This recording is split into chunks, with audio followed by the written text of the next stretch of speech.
In 1 minute, you could go from a franchise that is irrelevant.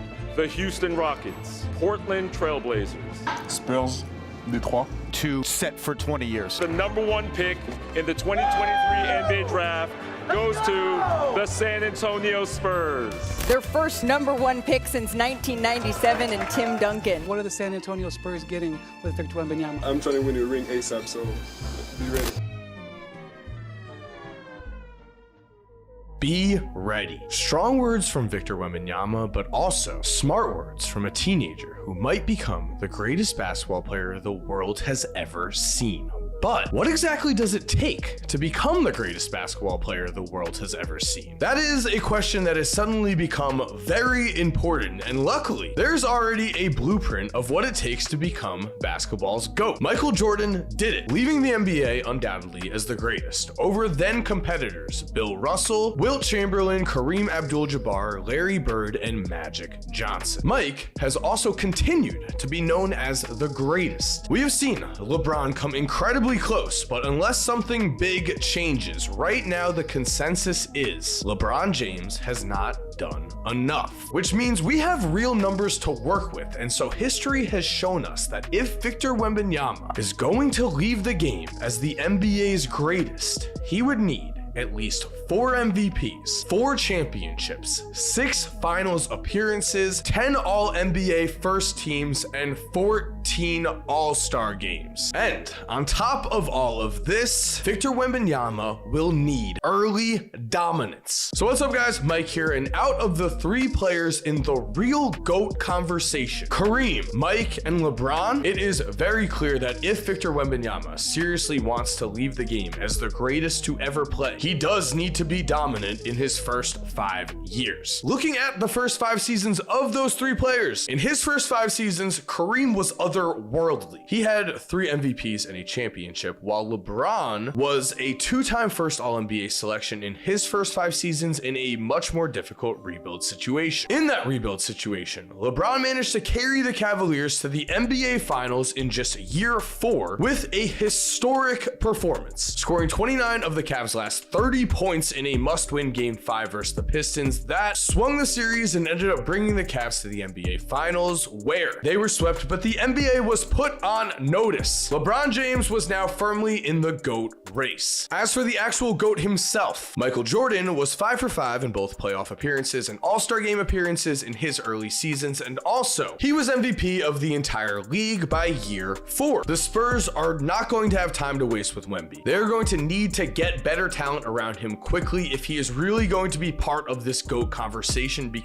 but guys, before we continue, I want to give a huge shout out to the sponsor of today's video, DraftKings, because of course, as we continue on, as each round passes, and as the stakes continue to get higher and higher for each team, DraftKings Sportsbook is upping the stakes for new customers. That is right, DraftKings Sportsbook is hooking you guys up. New customers bet just $5 on any pregame moneyline wager and receive $150 in bonus bets if that bet hits. And if you're wondering what you could use those bonus bets on, you can try parlaying multiple games together, all in one bet, so that you have a chance at bigger winnings. And if mobile sports betting is not yet in your state, do not worry. You can still get in the fun with DraftKings Daily Fantasy, where they offer cash prizes for nearly every sport, which means right now, go download the DraftKings Sportsbook app, use promo code CORZEMBA, bet $5 on any pregame moneyline wager, and get $150 in bonus bets if your bet hits. Thank you again to DraftKings Sportsbook for sponsoring today's video. For now, let's get back into the video.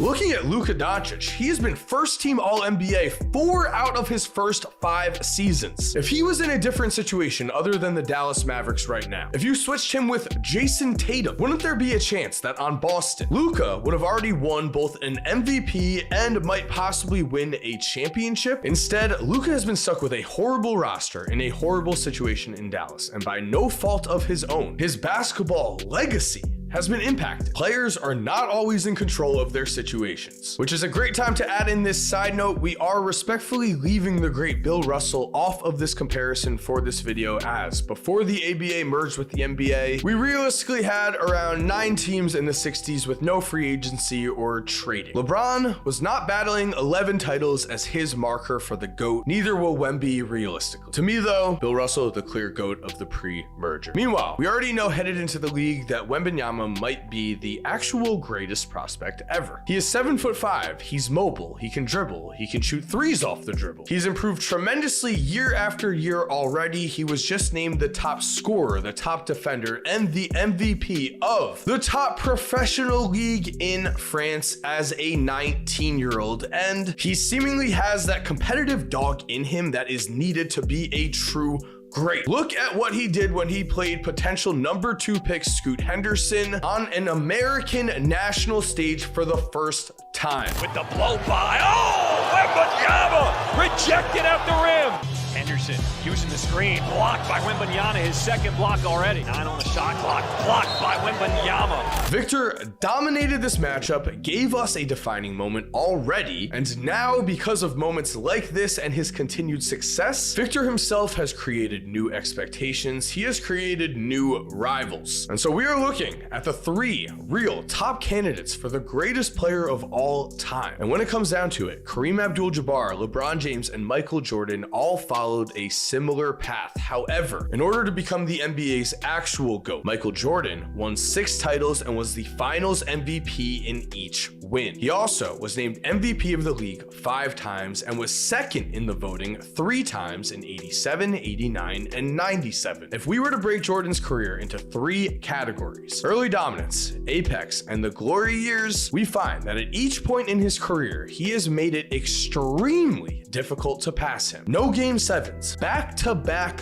three-peats. How do you possibly top this run of dominance in the modern NBA when the talent level has risen this high? That will be quite a challenge, but already we have watched as LeBron tried to match Mike's apex and now is still trying to make his case as the GOAT through excellence at an older age. LeBron has 4 titles and 4 MVPs, and if he were to turn back time and win another title, you could make a case that he is basketball's GOAT. You could say that he did it for longer and that matters more to you. You could say that LeBron has more all-time All-NBAs and better record totals, such as being the leading scorer in NBA history. As of now though, LeBron has not passed Mike, although he has had his chances. When it comes down to it, if LeBron James did not no-show the 2011 NBA Finals, there is certainly a chance we would consider him the greatest of all time. That is the one mark on his resume. In the 2011 Finals against an undermanned Dallas Mavericks team, LeBron and the Heat not only lost, but LeBron also averaged only 17.8 points per game and shot only 48% from the field. There was no excuse for this. This was a 26-year-old LeBron at the height of his powers. He just did not show up for whatever reason, and it's moments like this that keep you from being the one of one greatest of all time. Seriously, even if Victor Wembanyama does have the talent to be the greatest player ever, he cannot have a bad game. He certainly cannot have a bad series. Look at what happened to the biggest contender to the GOAT before Michael Jordan, Magic Johnson. Magic dominated the 1980s and was the 1990 NBA MVP. He also led the Lakers to the finals in 1991, when then he was forced to retire directly after a finals loss due to the controversy and health scare of his HIV diagnosis. If Magic had stayed healthy, he surely would have extended his resume out, but also, more importantly, if just one game had gone differently, Magic Johnson would be spoken about a lot more highly at the very least when it comes to the NBA's GOAT. Instead, just like LeBron's 2011 Finals, Magic Johnson has his own mark on his resume. He has the 1984 Finals. The Lakers would lose this series in 7 games, and in Game 2, the following took place. First, James Worthy did this. Worthy will inbound to Magic Johnson. Worst comes to worst, the Celtics will have to foul, and there's a steal by Henderson who lays it up and in. And then, with the score tied, Magic Johnson lost his head. You know, you look at that 24-second clock a lot of times. 4, I don't think he was trying to find out how much time was left. Didn't really see it. This led to a Boston Celtics win and set the stage for Game 4, where after Game 4, Celtics fans were calling him Tragic Johnson because of the following plays. Harris steals the ball and the Celtics call a timeout. Period. Johnson misses them both. Dennis Johnson with Cooper all over him. He can't do a thing. Bird turnaround hits.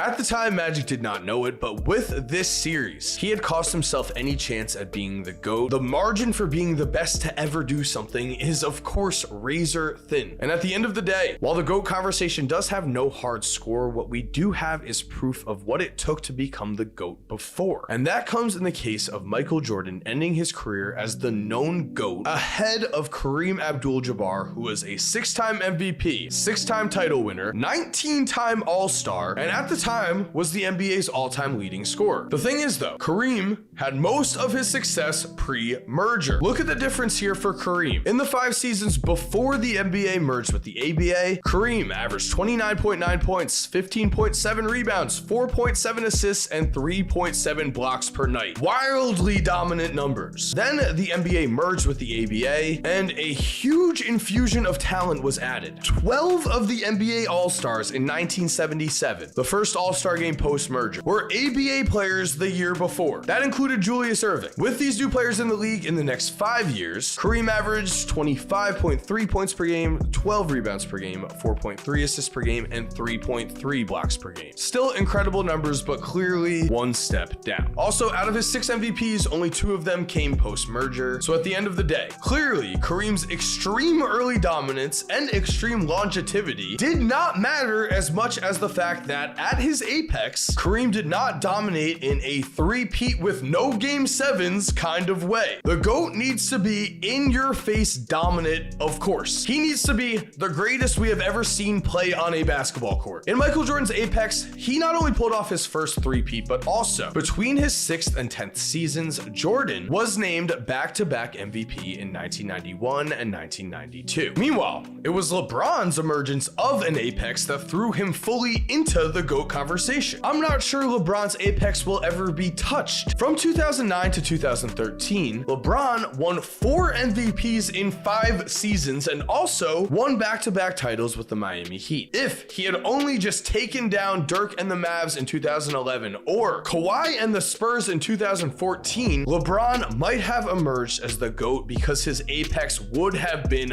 that incredible. But because the line is that thin, because you cannot mess up at all if you want to be known as the greatest of all time, instead, LeBron James and Magic Johnson provide Victor Wembanyama with a warning story. To become the greatest that has ever played, you need to be ready for the moment immediately. You do not have time for second chances. You have to stare Magic Johnson himself in the face in your first ever NBA Finals and take him down. That is the legacy that Michael Jordan has left behind as the NBA's GOAT. If Victor Wembanyama is really in this race, well then the NBA is headed in a great place, and I am very jealous for Spurs fans. I'm also very excited to see what Wemby is able to do. Thank you for watching. I hope you enjoyed today's video. If you are new to the channel, it would be awesome if you subscribe and turned on post notifications. If you're already subscribed, thank you so much for supporting. You're awesome. We all know it. And as always, have an awesome day and cue that music. If you're still here while the music is cued, here are 2 videos I think you are definitely going to enjoy. I mean, personally, I think the one on the left might be more your style, but the one on the right looks pretty awesome too. Click one, let me know what you think. And again, have an awesome day.